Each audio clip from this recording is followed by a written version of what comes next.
Assalamualaikum dan salam sejahtera kepada semua penonton-penonton channel aku. Aku mengucapkan selamat datang. Dan siapa yang baru tengok video aku ni, harap boleh subscribe lah. Dan tekan tanda like, tanda sokongan aku. InsyaAllah aku akan buat video yang terbaik. Okay, korang mesti nampak aku pakai baju apa ni kan. Ni baju oren. Biasalah, kerja kereta api kan. Ada kerja siang, ada kerja malam, ada kerja tak menentu. Itu perkara biasa. Jabatan aku ni jabatan semboyan. Kerja memang orang kata 24 jam. Seperti mana yang aku pernah cakap video aku yang sebelum ni. Sebab apa aku kerja malam? Sebab ni lah. Aku buat apa? Buat pay point. Kalau korang tengok video aku yang sebelum ni, yang aku dekat site tu, kan aku ada tunjuk korang point yang bergerak kan, ke kiri kanan ke kanan. Tapi tu kat Rampar ni, dekat Taparut. Swiss patah, Swiss patah, dia punya lubang tu patah. Dan aku baru habis balik kerja. Semua dengan kawan-kawan aku, termasuk dengan bos aku. Sekarang dah habis lah kerja. Lepas tu aku nampak aku pakai baju oren. Ini pun lapar juga aku nak gerak balik kat ni. Nak gerak balik lah. Tak ada kereta lah. Okey, Bismillahirrahmanirrahim. Tak ada kereta lah. Macam ni lah geng, kerja kita orang. Ada yang kerja apa? Kerja tak menentu kadang. Kerja sebenarnya memang tak menentu. Jadi kalau korang lah, kalau korang nak mohon kerja-kerja macam kereta api ni, kalau siapa yang tahan lasak, bolehlah masuk kerja semboyan. Tapi siapa yang tak tahan lasak, kerja orang kata nak normal, seelok-elok korang cari ni lah, kerja lain lah, kerja pejabat apa. Macam semboyan ni memang kerja normal kan. Kerja normal, tapi itulah semboyan dia normal, tapi bahagian teknikal. Bahagian teknikal sebab dia melibatkan train 24 jam. Jadi kalau sekejap, setting dulu. Okey. Jadi kalau melibatkan 24 jam ni, biasalah kita repair signal, repair track. Nanti insyaAllah ada rezeki yang datang, aku akan tunjuk kat korang dekat site lah, track ni macam mana, signal ni macam mana. Signal tu macam traffic light lah, traffic light.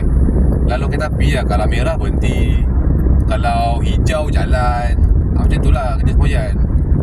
Memang kerja tak menentu lah, sebab yelah, kerja semboyan ni kadang-kadang bila kita nak berjalan, nak keluar dengan kawan-kawan, asal nak keluar plan, nak pergi berjalan, pergi ride, mesti ni macam Sabtu Ahad, kalau ada rosak, macam mana nak plan ramai-ramai.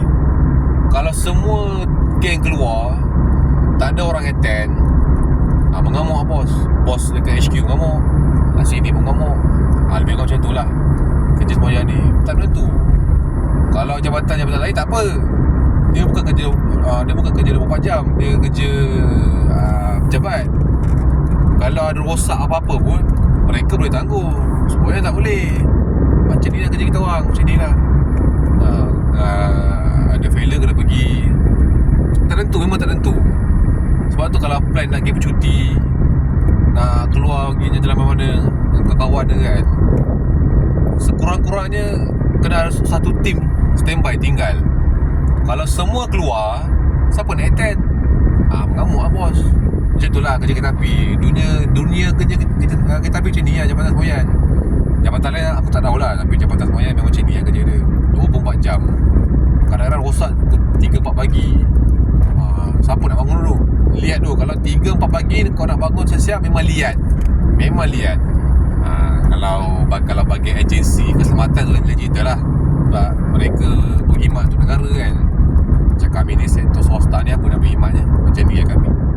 Tak ada khidmat apa-apa pun kan. Masing-masing hujung bulan ke gaji. Jalan itulah. Ni pun aku perlu lapar lagi kan, nasi kat 7-Eleven. Tengok jam aku 2 lebih ni kan. Ni balik aku 2.45 nak balik ni. Besok pagi kerja lagi 8.30. Kerja lewat sikit lah, masuk lewat sikit macam tu. Ok lah geng, setakat ini saja video aku untuk kali ni. InsyaAllah kalau ada video-video yang menarik, aku akan update lah, masuklah YouTube. Dan aku minta maaf kalau video aku terlalu simple. Dia vlog simple lah ni, memang simple. Orang kata sembang-sembang biasa lah kan. Tak ada isu. Sebenarnya ada isu sebenarnya, tapi kerja Kiki sibuk kan. Sibuk nak buat vlog tu memang tak sempat, terlampau sibuk. InsyaAllah ada rezeki masa terluang, aku akan update lah. Aku mungkin nak pergi ride Sabtu malam, insyaAllah nak pergi ride. Tak ke mana pun, kat Ulu Benam je. Berkenaan Migari. Situ port memang geng motor lah.